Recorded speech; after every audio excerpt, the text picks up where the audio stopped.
شریعت میں اذان اور اقامت مردوں کے حق میں 5 نمازوں کے لیے مشروع ہے، مسنون ہے. 5 نمازوں کے لیے فقط.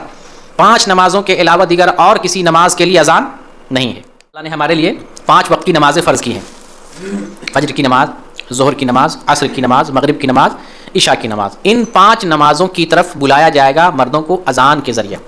ان 5 نمازوں کے علاوہ اور بھی نمازیں ہیں. وتر کی نماز رات کی آخری نماز ہے، تہجد کی نماز ہے، جنازے کی نماز ہے، اشراق کی نماز ہے، چاس پڑھتے ہیں، اوابین پڑھتے ہیں، اسی طرح سے تحیۃ المسجد پڑھتے ہیں، سنت الوضو پڑھتے ہیں. بہت ساری نمازیں ہیں. ان نمازوں کے لیے اذان نہیں دی جائے گی. صرف 5 نمازوں کے لیے اذان دی جائے گی. اور یہ اذان کس کے حق میں ہے؟ مردوں کے حق میں. فقط مردوں کے حق میں یہ اذان مشروع ہے، مسنون ہے.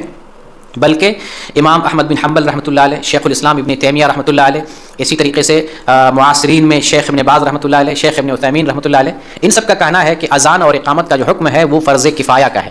فرض کفایہ کا مطلب ہوتا ہے کہ امت میں سے کچھ لوگ اس فریضے کا اگر عمل کر لیتے، اس فریضے پر عمل کر لیتے ہیں تو دوسرے لوگوں سے اس کا گناہ ساقط ہو جائے گا.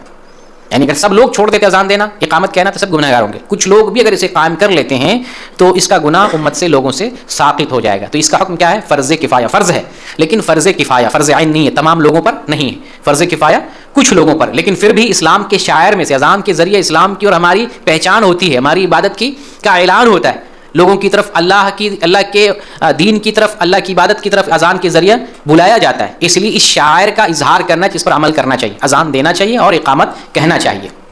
یہ جو اذان ہے، اقامت ہے، صرف مردوں کے حق میں ہے، عورتوں کے حق میں نہیں ہے. عورتوں کے لیے نہ اذان ہے نہ اقامت.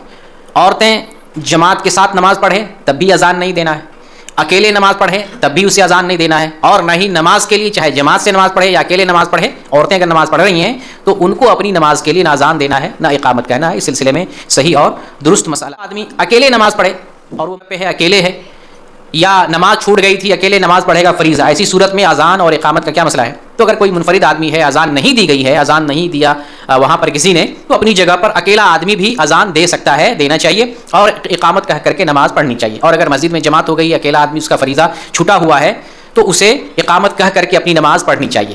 بہرکیف منفرد کے لیے بھی اذان دینا اور اقامت کہنا مسنون ہے، منفرد کے حق میں بھی. ایک حدیث آتی ہے، سنن نسائی کی حدیث ہے، 667 نمبر کی حدیث ہے.